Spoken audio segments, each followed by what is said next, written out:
We're going to move on because there are 5 days to go to the US presidential election, and the Democratic and Republican candidates are campaigning in the states on the border with Mexico today. Democrat Kamala Harris is set to hold a rally in Phoenix, Arizona later. Meanwhile, Republican Donald Trump has been in Albuquerque, New Mexico. Trump has taken his message of scaling back immigration to the state and is wooing Latino voters there. New Mexico is a Democratic stronghold, but Republicans are hopeful they can cause an upset. All right, let's cross over now to Stephen Nuño-Pérez. He's a professor of politics and international affairs at Northern Arizona University. Great to have you with us as both candidates are heading west to Arizona, New Mexico and Nevada states with a lot of Hispanic voters. That alone tells us they're pretty important, Stephen, but how important to the result of this election are they? They're absolutely critical, not only in the Southwest, but mostly because in the Southwest, like places like Arizona, where Phoenix is where the largest proportion of Hispanics live, about half of Phoenix, which is the largest city in Arizona, is Hispanic. And similar to Arizona, Nevada, Las Vegas is the largest city by far. And where the population center is in Nevada, and there's a lot of Hispanics there. So Hispanics are extremely important. There's about 18 million Hispanics that we're expecting to vote in this next election. Joe Biden beat Donald Trump in 2020 by just 10,000 votes, or 10,490 votes. And so any movement by Hispanics is going to be very consequential in this election. So, Stephen, as a cynic, sometimes I see in marginal seats voters are promised incentives that they profit from their relative importance to an outcome. What are Latino voters being promised? What are they being sold or promised in return for their vote here? I think right now the big thing is dealing with the consequences of inflation and jobs.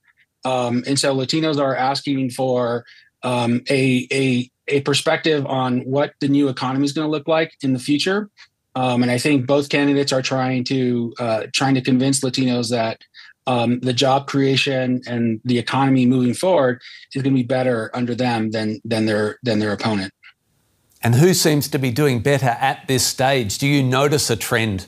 It has been a Democratic stronghold, or the Latino bloc, and I want to talk about that a little more in a moment. But is it true that the Republicans are doing a better job of coaxing some of those Latino voters away from that Democratic stronghold? I think they've done a better job early on of convincing some younger Latinos who are suffering from the impact of inflation with COVID and recovering from that. And so you have a lot of younger Latinos, especially men, who are looking for some solutions. And early on, I think that was something that was very tempting for Latinos to look at the Republican Party and Donald Trump because of his image, because of his historical relationship with the media, his show. He's just sort of seen as a businessman. And I think so for younger Latinos, that has been very tempting for them. But I think as the election campaigns have ramped up and have made concerted efforts to reach out to this demographic, I think Kamala Harris is recovering from that. We'll just see if she can recover enough in time for the election. One more before we go. Do you think these Latino voters, maybe if we isolate those younger Latino voters, are they more aware of their importance to this national vote? And do you think they are ready to ask for a lot more than they have in the past? I think they are. And I think there are some very concrete examples of politicians, especially in Arizona. We had a senator named Kristen Sinema who had largely risen through the ranks and became a senator through her advocacy for the Latino community.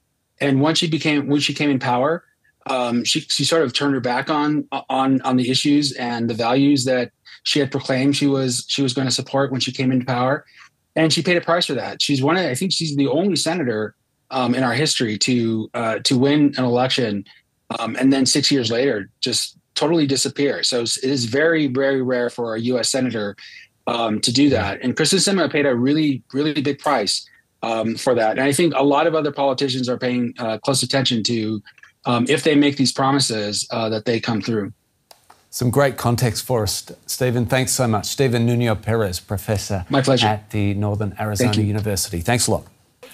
All right, let's cross now to Washington to my colleague, our correspondent, Janelle Dumalaon. She's been following the campaigning for us. Janelle, 5 days to go. Both the Trump and Harris campaigns are busy, not necessarily with border control and immigration, but damage control. Talk to me about that.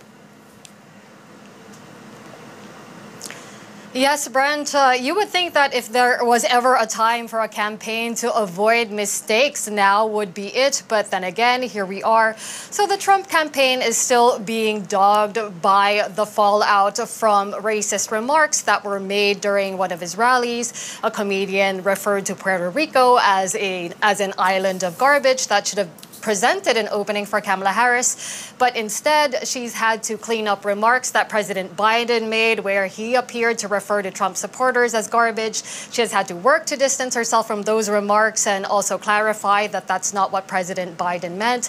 In any case, she's campaigning in those states that you mentioned with the likes of big musical acts like Los Tigres del Norte, like Jennifer Lopez and Mana, to show that at least the Latino celebrity community is behind her. Jury's still out on how much of that really matters. And Trump is also campaigning in Western states as well to court that Latino vote. But speaking of damage control, of course, he is still having to deal with the remarks that he made about how he vowed to be a protector of women, whether they like it or not.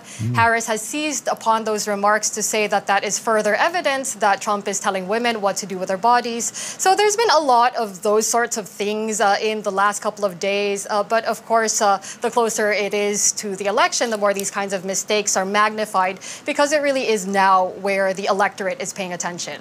Janelle, I know you've been watching the campaigning. I mean, tell me, what have you experienced? What do you think will be the decisive moment by the time Tuesday arrives?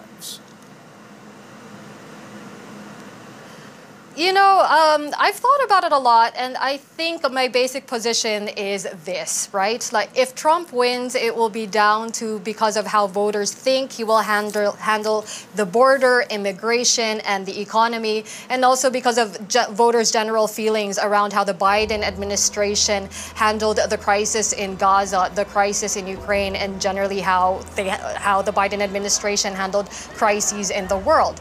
If Harris wins, it will be because of voters' feelings on reproductive rights and the protection of democracy. Now, I can't really say whether there will be any definitive moment that could sway this race one way or the other. The race has been so close for so long. No game changers have been thrown up in this time, perhaps since Harris took over the ticket. But, you know, there are only 5 days left, but there are still 5 more days left where anything at all can happen. Yeah, and 5 days can be a very long time in a U.S. presidential campaign, especially at the end. DW correspondent You're telling me. Janelle Dumalaon on the campaign trail for us tonight in Washington, D.C. Janelle, thank you.